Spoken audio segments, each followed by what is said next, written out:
Ce soir, je suis sur mon balcon à Saint-Lambert, chez Akelius. C'est la pleine lune. Et je me demande comment je vais m'en sortir.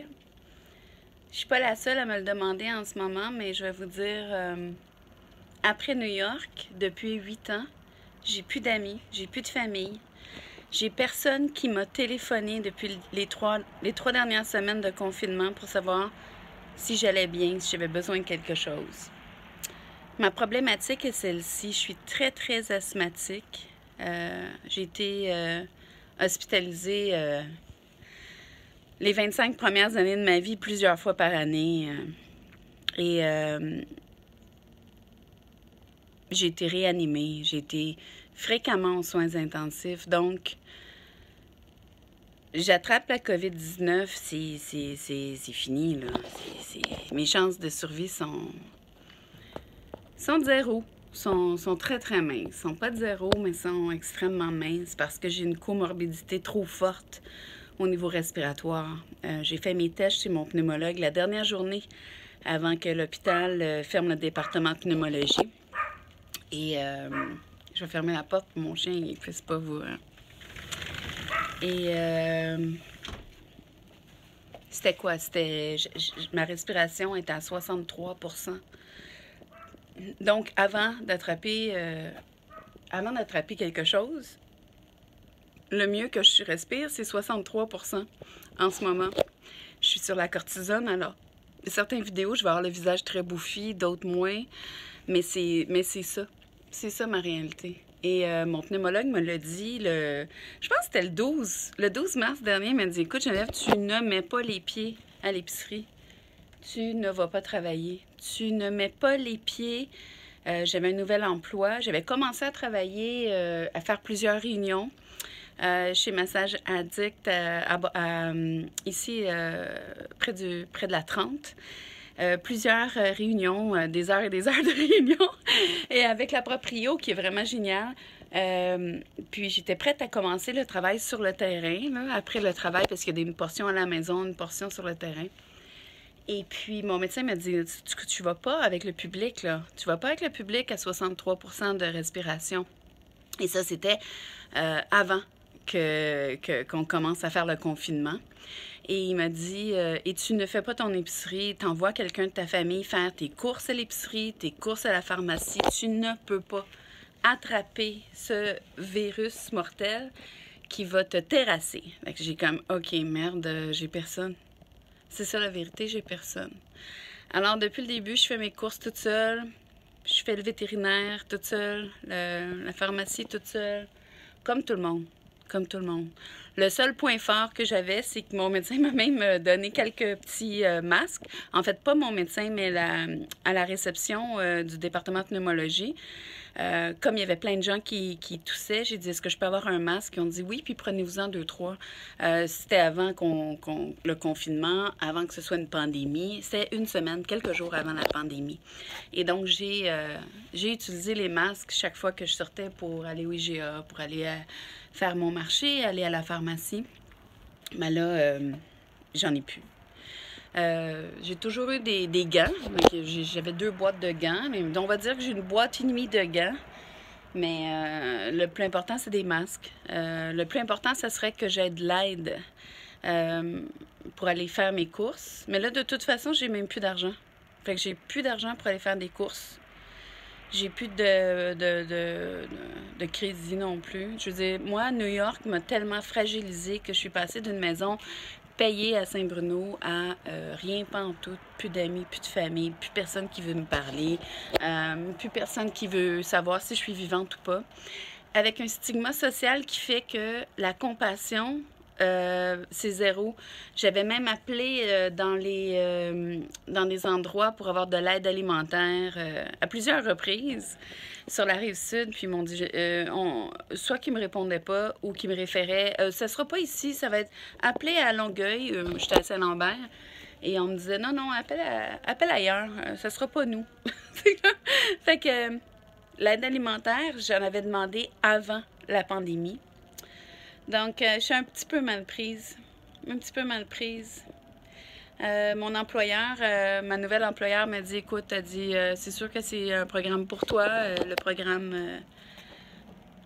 programme où on va avoir 75% de notre salaire.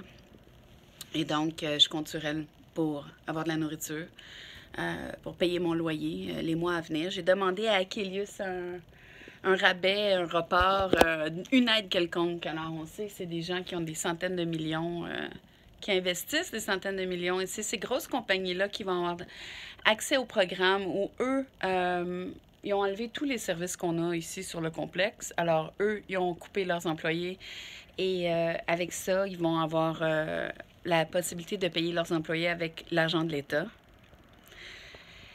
Et en plus, ils vont profiter des fois jusqu'à 6 mois de remise sur les hypothèques. Donc, j'espère qu'ils vont avoir la générosité d'aider ceux qui sont mal pris. Parce que moi, je suis mal prise.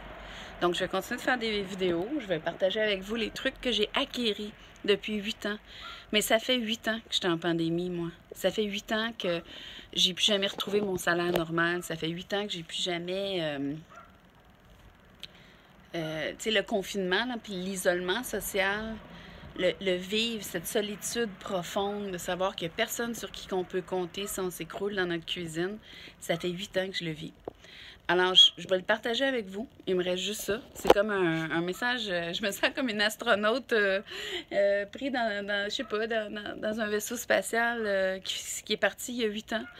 Et il me reste qu'à partager, peut-être pas nécessairement mes états d'âme et être déprimante, mais partager aussi les trucs que j'ai acquéris. Parce que pour survivre aussi longtemps en isolement social,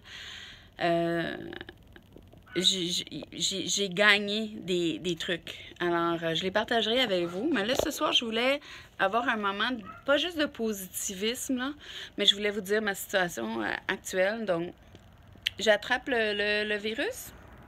Je regardais les statistiques, les gens qui ont des comorbidités là, partout sur la planète, les gens qui ont de l'asthme en particulier, ils rentrent aux soins intensifs, c'est 24-48 heures. Donc, je ne saurais même pas qui prendrait soin de mes chiens. Je sais pas, je sais pas trop qu'est-ce qui arriverait. J'aimerais mieux ne pas sortir. Je sais que j'ai essayé de faire de la livraison. On me demande si j'ai 70 ans et plus. Non. Et puis, des fois, c'est une semaine d'attente alors pour la livraison d'aliments. Et puis, ma pharmacie, elle ne peut pas poster mes médicaments. Donc, ils nous donnent le maximum qu'on a le droit d'avoir pour 30 jours. Disons qu'on a une prescription pour 60 jours. Et donc, tu ne peux pas aller le chercher à l'avance parce que le gouvernement a mis des règlements pour pas que les gens qui ont des médicaments respiratoires comme la prénisone ou tous les médicaments que j'utilise qui sont que dans le département respiratoire, que je puisse avoir 1 mois d'avance. Donc, si j'avais 1 mois d'avance, je pourrais faire poster mes médicaments. Mais comme j'ai pas le droit d'aller les chercher, j'ai le droit d'aller chercher comme quand il reste 2-3 jours à la prescription. J'ai essayé à 1 semaine d'intervalle. Mon pharmacien m'a dit non, on peut pas, là. Reviens la semaine prochaine. Je faisais ça par téléphone parce que je voulais me les faire poster. Mais je pourrais jamais me les faire poster parce que, exemple, j'attendais quelque chose d'autre par la poste qui a été posté à Longueuil. Je veux dire, à 15 coins de rue d'ici, le 26 mars. Et aujourd'hui, on est le 6, on est en soirée du 6 avril. Puis je l'ai poursu. Donc, j'imagine que la poste aussi a des délais supplémentaires, les facteurs, tout ça.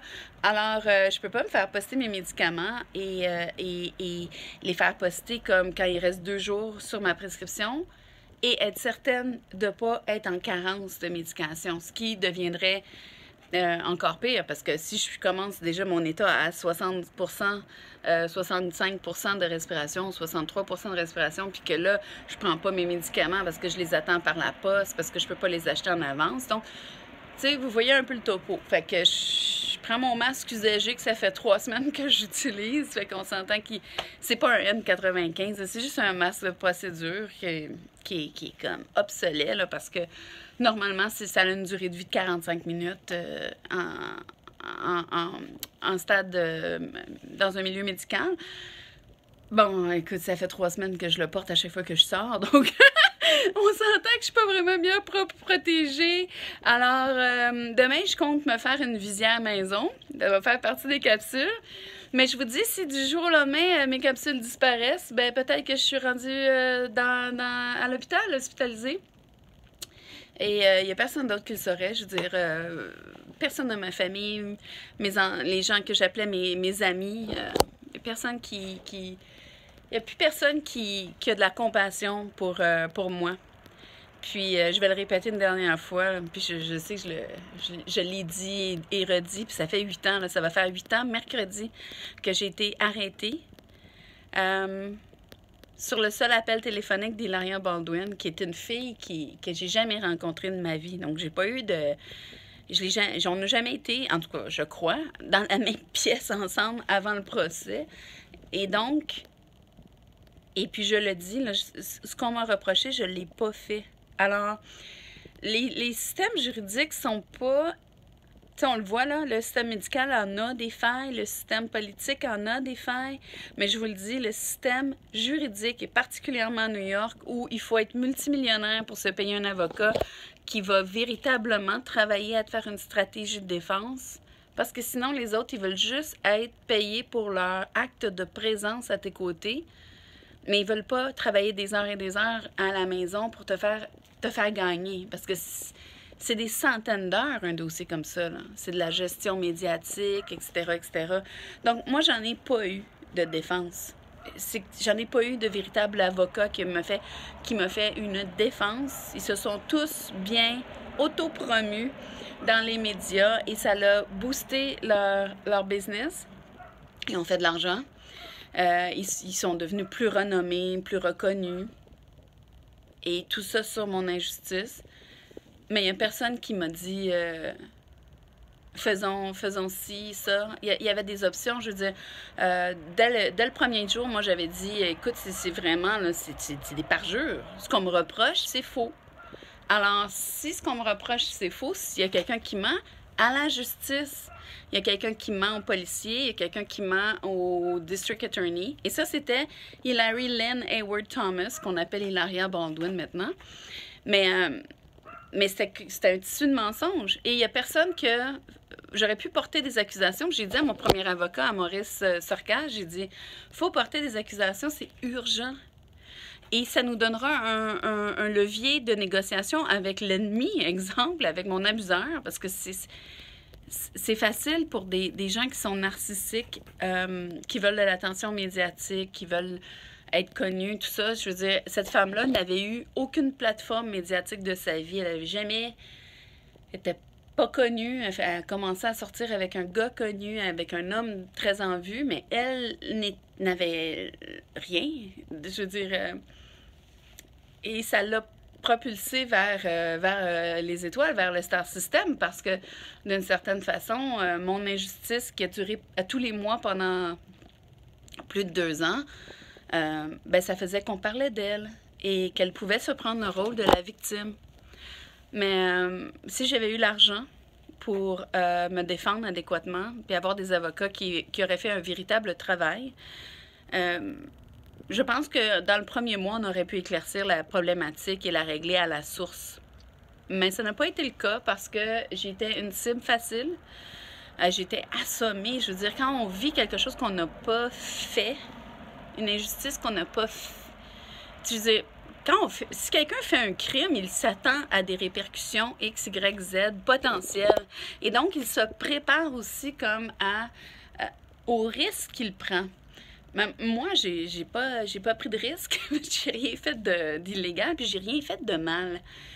Mais on m'a tellement sali dans les médias, puis ça servait la cause d'NBC, ça servait la cause de ABC, parce que M. Baldwin avait des contrats avec ces gens-là et il rapportait des dizaines et des dizaines de millions par année.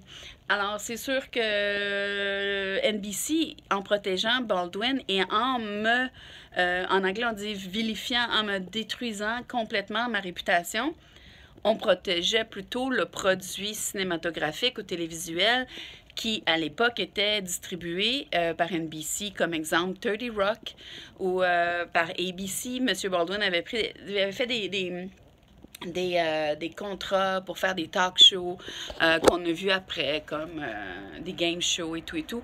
Donc, ces contrats-là étaient lucratifs pour les stations américaines et donc, moi, j'étais un problème potentiel. Et c'est facile de taper sa petite Canadienne parce que dans la tête d'un Américain, la majorité des gens acceptent un plea bargain, acceptent de plaider pour peut-être presque rien comme charge et pas faire de prison et tout et tout. Mais moi, je pouvais pas. Ce qu'on m'a offert comme plea bargain, c'était de faire semblant que j'avais fait une manifestation dans un parc, ce qu'on appelle en anglais disorderly conduct. Et j'ai pas fait ça. Et je vois pas pourquoi, en plus d'être accusée à tort, je devais en plus plaider pour quelque chose que j'ai même pas fait, qui a même pas existé, pour m'en sortir, au lieu d'accéder à une justice. Et c'était ça la problématique depuis le début, puis j'ai pas voulu tenir tête contre le système. Il y a des gens qui m'ont dit « Vous avez tenu tête contre le système, blablabla. » Non! Je veux dire, moi, je voulais un avocat. J'ai pensé comme une Québécoise. Je voulais un avocat pour me défendre pour quelque chose que je n'avais pas fait. Résultat, dès jour 1, j'avais aucune chance. C'est un pays, c'est une structure légale qui ne comprend que l'argent, que la force de frappe, l'imposition du pouvoir. Et si tu n'es pas le plus fort des deux, tu es mieux d'accepter des conséquences parce que tu es faite, puis tu n'en auras pas de justice. Et ça, c'est grave. Et ça, c'est grave parce que les États-Unis se disent on est le pays emblématique de la justice. Et la réponse, pour mon expérience, la réponse, c'est non. Alors, il y a des gros changements à faire dans leur système de justice et voilà. Mais, tu sais, je sais que je vais revenir là-dessus toute ma vie tant que j'aurai pas eu une exonération. Tant que je n'aurai pas été lavée. Mais on ne peut pas laver 8 ans de tort. Alors, mercredi, là, cette semaine, ça va faire 8 ans que je me suis fait arrêter parce que je me suis annoncée au portier d'un homme avec qui je maintenais une conversation bilatérale et amoureuse depuis plus de 2 ans. Et j'attendais tranquillement dans la rue. Donc, je n'étais même pas dans l'immeuble. Donc, il y avait, tu sais, je veux dire, c'est comme la Gestapo. Je veux dire, on peut pas, c'est pas parce que quelqu'un va dire, écoutez, madame, on sonne à ma porte de mon immeuble, puis c'est un livreur de FedEx ou de Amazon. Puis moi, je dis, c'est des stalkers, puis j'appelle la police, ils se font arrêter. Je veux dire, c'est quelqu'un que je connaissais déjà depuis, à l'époque, 13 ans. Donc, c'était pas du... Puis en plus, il m'écrivait, puis il me téléphonait, puis il me textait, puis il me parlait sur Facebook, puis on a tout ça. Mais non, ça l'a servi à cette femme qui s'appelle Hilaria Baldwin maintenant. Hilary Lynn Hayward Thomas, ça lui a servi comme élément de propulsion vers une vie plus facile, vers des entrevues à la télé, vers des émissions de yoga, des livres sur la sérénité. Tu sais, je veux dire, moi là, je mets un gros doute sur les livres sur la sérénité parce qu'elle m'a causé du tort, elle a détruit ma vie, ma santé, ma famille. Tout ce que j'avais bâti, moi j'avais une belle maison payée au complet à Saint-Bruno avec des beaux meubles, une belle Mercedes. Là, je roule dans la même voiture, elle a comme plus de 13 ans, puis je te jure que j'en paye des réparations juste pour me rendre au marché IGA au coin de la rue. C'est rough, la vie est dure. Mais l'aspect qui est le plus dur, puis c'est ça que je voulais vous dire, avant la pandémie, j'avais réglé la problématique. Je m'étais enfin trouvé un vrai travail à temps plein avec une femme formidable chez Massage Addict. Et puis, j'étais super contente. J'avais plein de dettes. J'avais plus de maison. J'avais tout mangé, mes économies d'une vie. J'avais mangé mes REER, mon fonds de pension. C'est fou, là. Je veux dire, si on regarde la vie que j'avais il y a 8 ans, là, aujourd'hui, ce soir, là, les assurances que j'avais, que je n'ai plus, la qualité de vie, J'ai comme pris 50 livres. Je veux dire, je commence à en reperdre, mais tu sais, j'ai eu une vie de misère et de souffrance pendant 8 ans. Je vis la pandémie que vous vivez, je la vis pendant 8 ans. Puis là, il y a des gens qui vont dire, arrête de te plaindre, c'est de ta faute. Mais non, c'est ça, j'ai rien fait. Fait qu'une journée, je l'espère, on saura bien que j'ai rien fait. D'ici là, je vous demande pas de me croire. Je sais que ça a été un tsunami de médiatique qui laissait même pas de marge de manœuvre aux membres de ma famille pour avoir de la compassion, pour dire il n'y a plus personne à partir de ce jour-là, quand je parle, qui me croit. Peu importe ce que je dis. Je pourrais dire j'ai un chandail crème, blanc, crème, puis les gens diraient ça doit pas être vrai si c'est elle qui le dit. Donc c'est ça que je vis. Et mes amis, les gens qui étaient mes amis depuis 30 ans, ont disparu comme des rats quittant un navire. Et ma famille. Et ça fait des années que je vis en pleine solitude. Absolue. Absolue. Aucune compassion. Pas d'aide, pas d'assistance. Puis je vous le dis, là, depuis la pandémie, je suis asthmatique, je suis dans le groupe de mon âge à plus haut risque d'en décéder, d'avoir des complications si jamais j'attrape le virus. Et j'ai pas eu une personne de ma famille qui m'a dit « Je vais être dans ton secteur, veux-tu que j'aille à la pharmacie pour toi? Je vais être dans ton secteur, veux-tu qu'on passe au IGA pour toi? Juste pour pas que tu sortes. » Non, parce que ça arrangerait bien des gens que je sois plus là en train de faire des vidéos, que je sois plus là en train de parler, que je sois plus là en train de respirer. Parce que les gens qui m'aimaient tant me détestent pour quelque chose que j'ai pas fait. Fait que c'est très lourd, c'est très dur à porter. C'est très, très lourd. Mais je l'ai fait avec courage. Puis j'ai survécu 8 ans. Un peu la pandémie que vous vivez. Toujours toute seule. Des problèmes financiers très graves. Des insécurités financières ou de santé, sociale. Je veux dire, une fille toute seule, t'es pas en sécurité partout. J'ai jamais personne à téléphoner. Depuis des années, je vais à l'hôpital pour mes rendez-vous. À l'hôpital général, voir mon pneumologue. Puis je faisais refaire mes cartes d'hôpital, puis il me disait, OK, donnez-nous un nom, puis un numéro de téléphone d'une personne à contacter en cas d'urgence. J'ai personne. Puis la dame, elle dit, non, écoutez, donnez-nous n'importe qui, mais donnez-nous quelqu'un. J'ai dit, j'ai personne. Elle m'a dit, on vous demande pas de nous donner votre conjoint ou... faites juste nous donner un membre de votre famille, un oncle, une tante, une amie. J'ai dit, j'ai personne. J'ai personne. Et là, les gens... Puis c'est vrai, tu sais, je fais pas exprès. J'ai vraiment, en cas d'urgence, j'ai personne.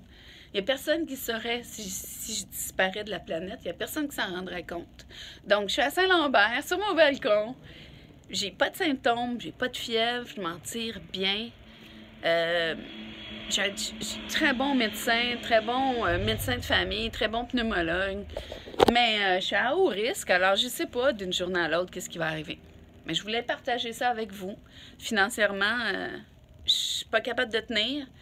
Évidemment, ça fait partie aussi des difficultés. Je veux dire, quand je demande de l'aide à mon propriétaire aux cartes de crédit, la stalker d'Alec Baldwin, est-ce qu'elle va recevoir l'aide aussi rapidement que quelqu'un d'autre? Puis la réponse, je vais vous le dire, c'est non.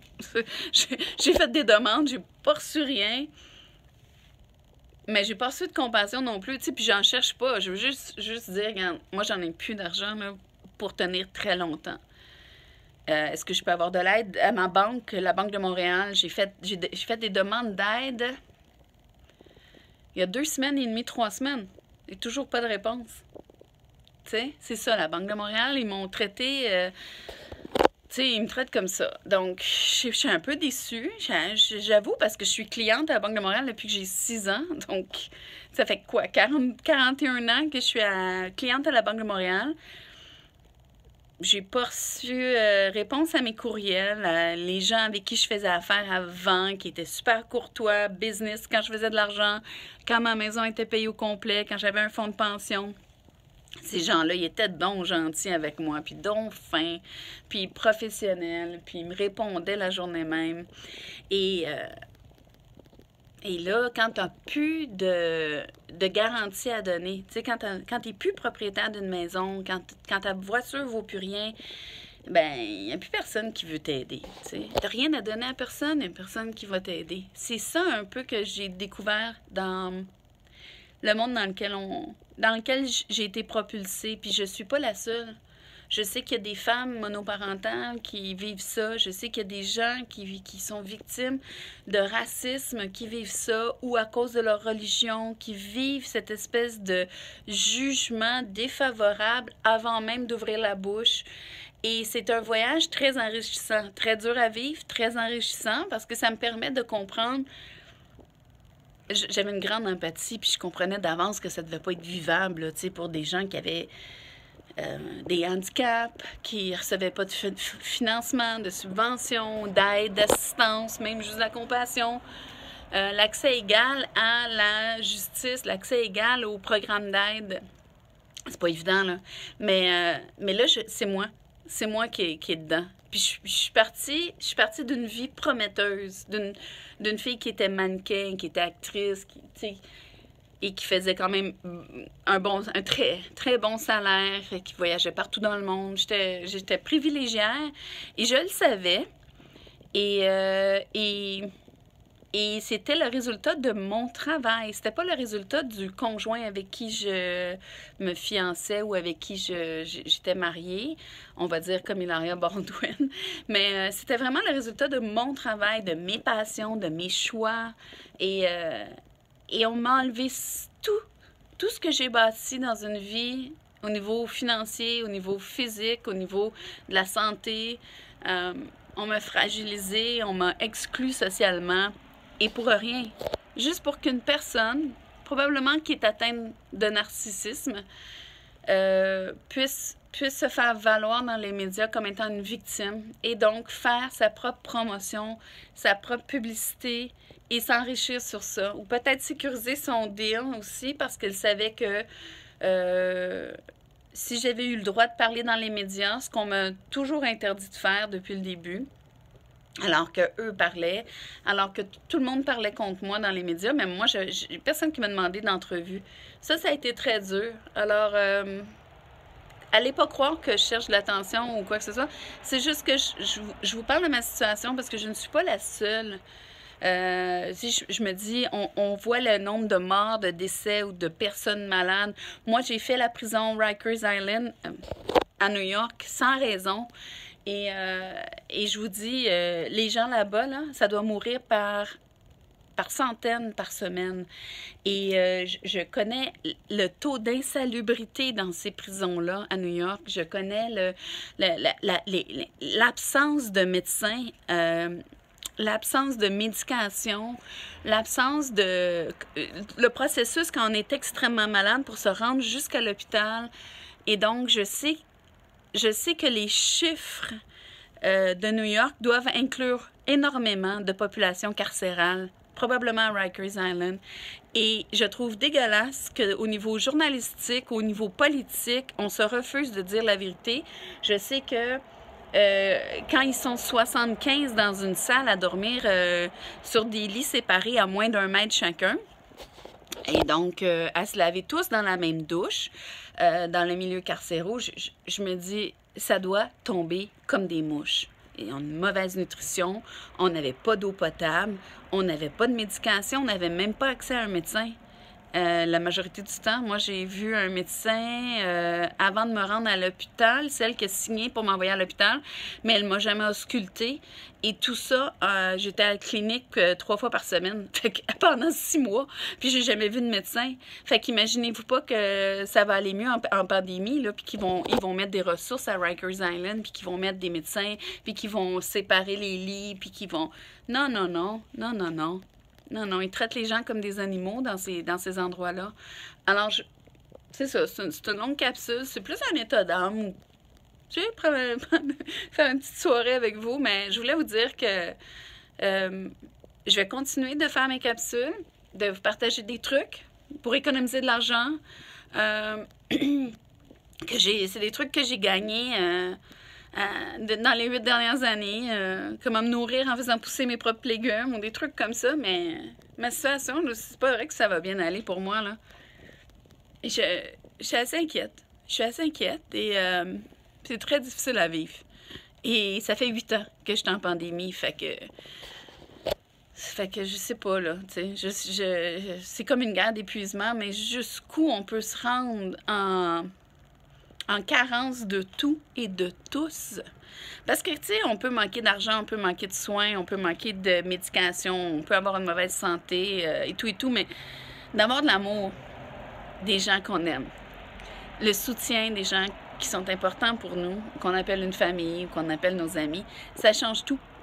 Et moi, ça fait 8 ans que, tu sais, oh, il y a des gens, 2, 3 personnes qui m'ont texté le soir de ma fête pour garder un tracking écrit qui avait donc été généreux à mon égard, m'avait texté le soir de ma fête.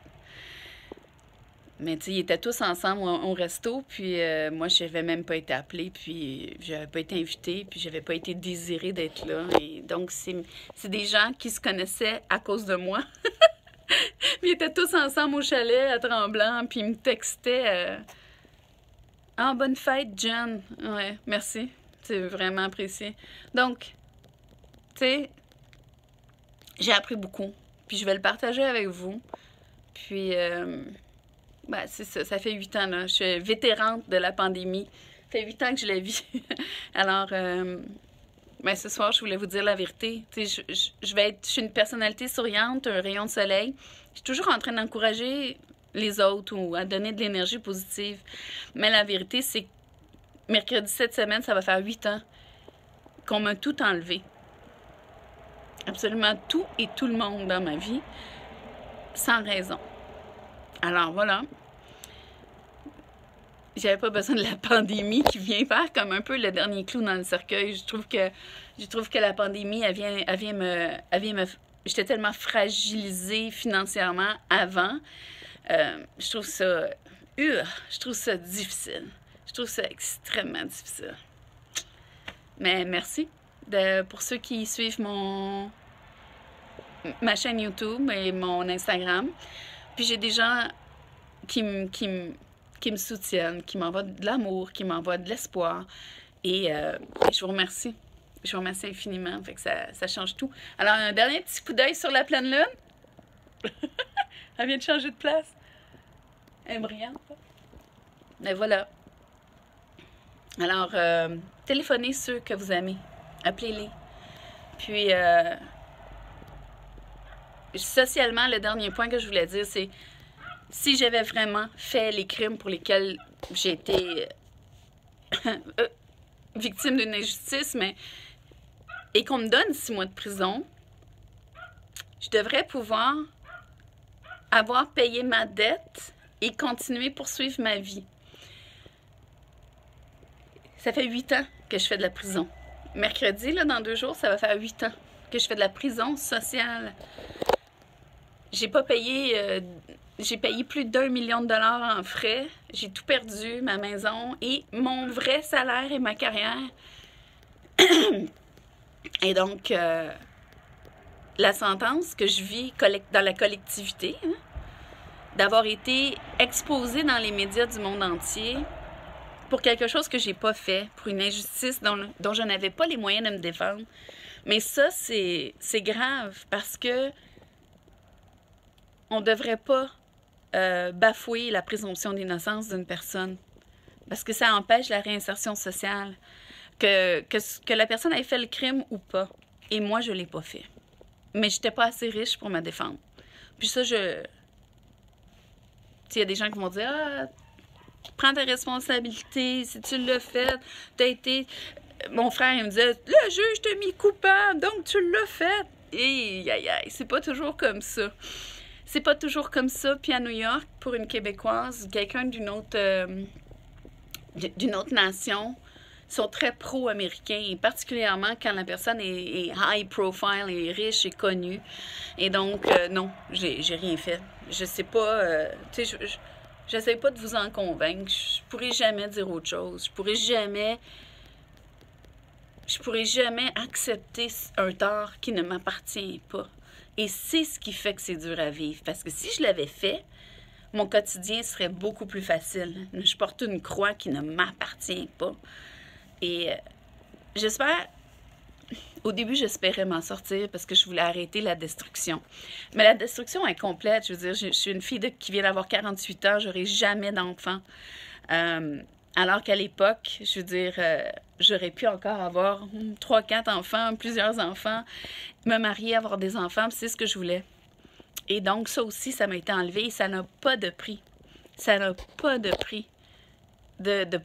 Pour une femme, de ne jamais pouvoir enfanter, c'est épouvantable. Quand t'aimes les enfants, tu sais, moi, j'en voulais. Donc, tu sais, je veux dire, je regarde tout ce qu'on m'a enlevé et qui ne m'appartient pas. Il n'y a aucune façon de racheter ça. Je serais innocentée demain, hors de tout doute, avec dans les médias et tout. Il n'y a aucune façon de compenser mes pertes. Il n'y a aucune façon. Mais si ma souffrance peut servir à corriger les problématiques graves associées à des systèmes de justice qui ne permettent pas un accès égal à la justice, à l'accès aux avocats, etc., etc. Parce que la personne qui m'a fait du tort, Hilaria Baldwin, la personne que j'appelle mon abuseur, elle a payé 0 d'avocat. Elle a déposé une plainte et un bureau complet, un étage au complet du District Attorney, qui sont des très grands avocats avec beaucoup d'expérience, se sont mis en équipe à travailler contre my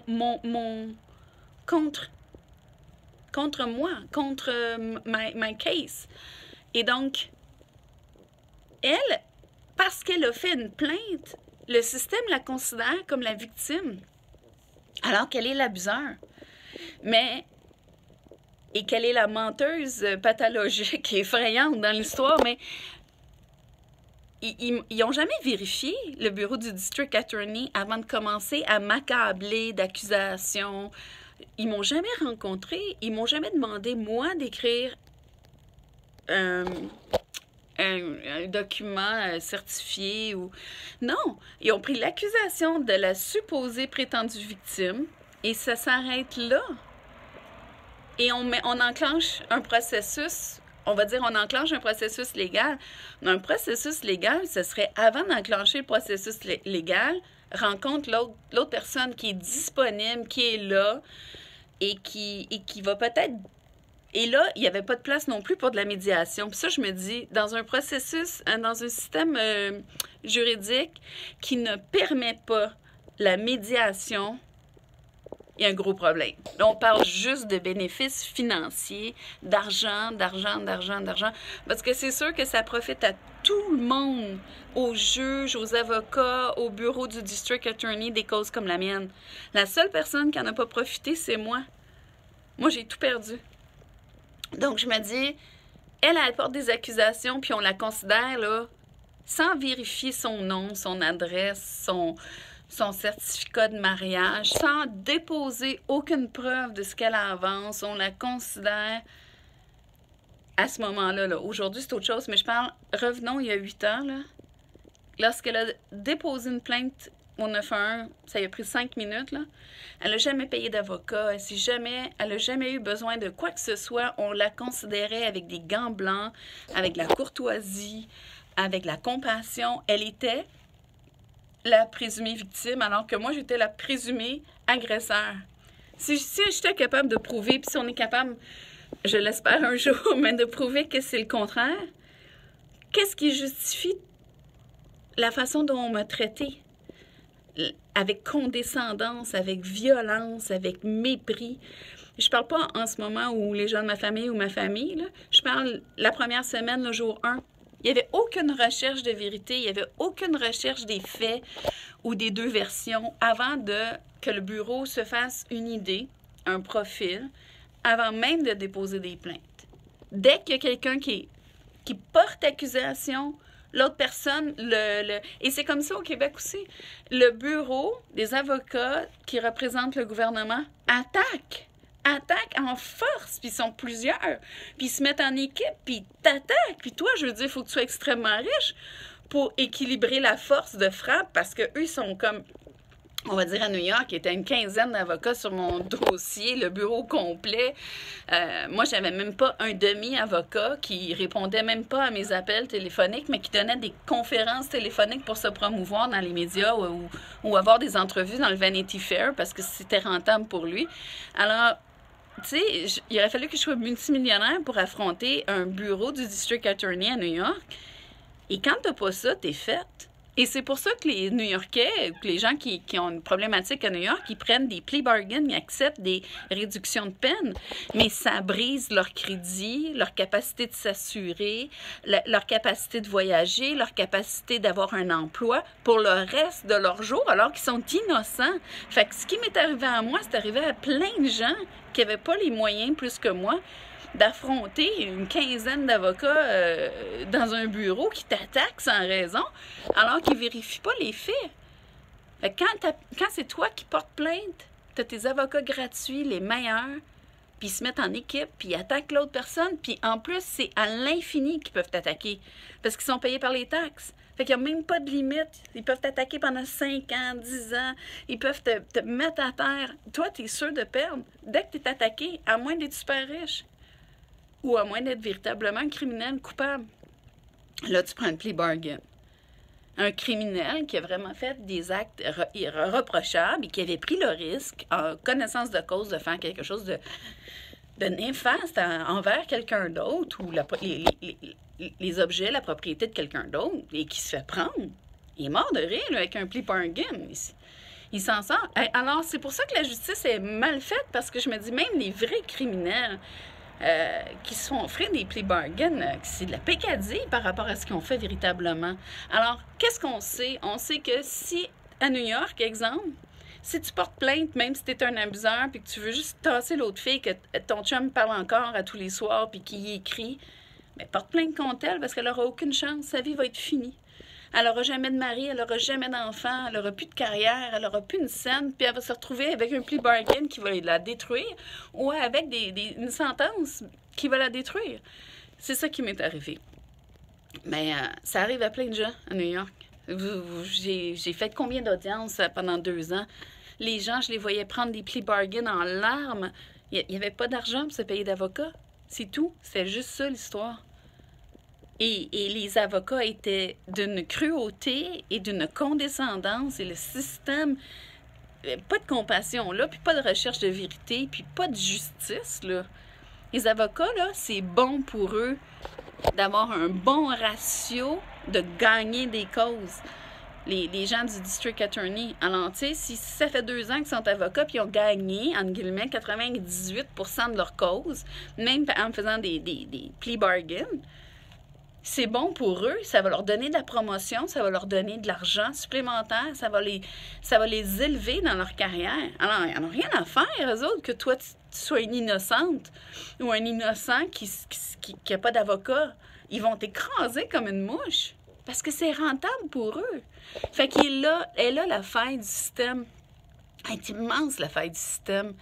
Et tant que ça va fonctionner comme ça, bien, les prisons comme Rikers Island, à l'heure où on se parle, c'est des milliers de personnes qui sont en pandémie, qui n'ont pas de marge de manœuvre, qui n'ont pas d'assistance médicale décente, qui n'ont pas d'eau potable, qui n'ont pas d'alimentation adéquate, qui ne mangent pas de fruits et de légumes adéquatement. Là. Je sais, j'ai fait 6 mois là-bas. Là. Et c'est des gens qui vont mourir comme des mouches. Fait que quand on dit les chiffres à New York, New York et la pandémie, j'aimerais connaître les chiffres de la prison Rikers Island du côté hommes et femmes. Combien il y a eu de patients atteints de COVID-19 et combien sont décédés. Enchaînés, sans assistance médicale, sans eau potable. Parce que c'est ça la vérité. C'est ça la vérité. Je vous laisse là-dessus. Puis le résultat, ben, je vais vous faire des petites capsules, des trucs. Mais c'est ça. C'est dur à vivre. À chaque fois que j'arrive près de l'anniversaire tu vois, là, ça va faire 8 ans, mercredi. On est lundi soir, je me dis dans 2 jours, là. 1 jour et demi. Je passais prendre un café avec un homme avec qui j'avais une relation amoureuse. Tu sais, electronic pen pal. On se parlait, on s'écrivait. Et j'étais à New York pour le travail, puis je me suis dit, je vais passer chez toi demain, prendre un café, puis il le savait. Et elle a décidé que non. Puis 8 ans plus tard, elle est à l'abri, dans une maison où il y a de la nourriture, où il y a de l'argent, où il y a des cartes de crédit qui peuvent permettre les livraisons de nourriture. Puis moi, je suis dans un appartement assez bas de gamme, merci, avec des propriétaires qui me répondent pas quand je demande des assistances chez Akelius. Et avec une banque qui me traite, la Banque de Montréal, c'est plus du tout le même rapport depuis que j'avais avant, que j'ai maintenant. Et donc de la nourriture, je viens d'en manquer. De l'argent, j'en manque. Du crédit, j'en manque. Et de la médication, je vais en manquer. Et je vais continuer d'aller faire mes courses toute seule avec des masques qui fonctionnent pas vraiment pour me protéger, comme vous allez faire. Puis j'ai personne qui m'a appelé pour savoir si je suis encore vivante ou si j'ai besoin d'assistance ou si je peux avoir un peu d'aide ou un peu d'amour ou un peu de compassion. Fait que c'est ça que je vis. Fait que vous avez la vérité. Fait que dites-moi pas qu'une fille qui dit la vérité comme ça, d'une façon intelligible et sincère, j'ai pas fait la même chose à New York. Je suis la même personne. Au niveau de la transparence, je suis la même personne.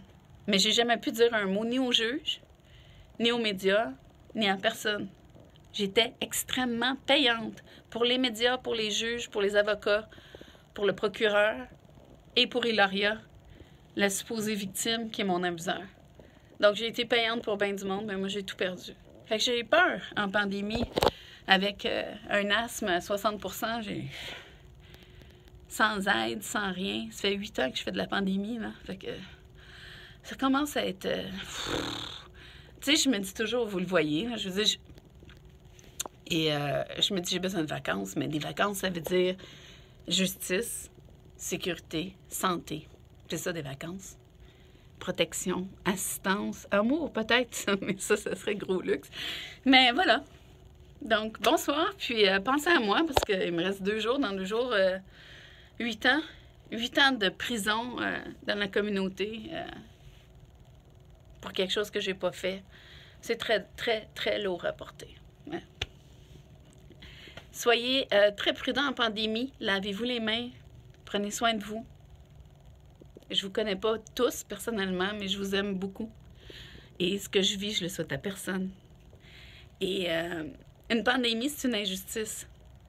C'est quelque chose, ou quelqu'un dans mon cas, mais quelque chose qui nous attaque sans raison, puis qui peut nous détruire ou détruire les gens qu'on aime.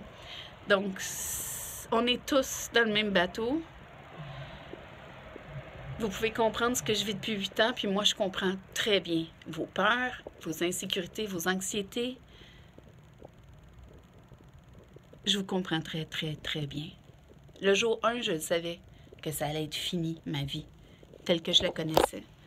Puis je sais qu'il y a des gens, ce soir, qui le savent que peut-être qu'ils ne retrouveront pas leur emploi, peut-être qu'ils ne retrouveront plus la marge de manœuvre qu'il y avait, ou que ça va prendre pas mal de temps au niveau financier, au niveau à plusieurs points de vue. Donc, je suis avec vous de tout cœur. Mes pensées sont avec tous les gens qui vivent ce que je vis depuis 8 ans.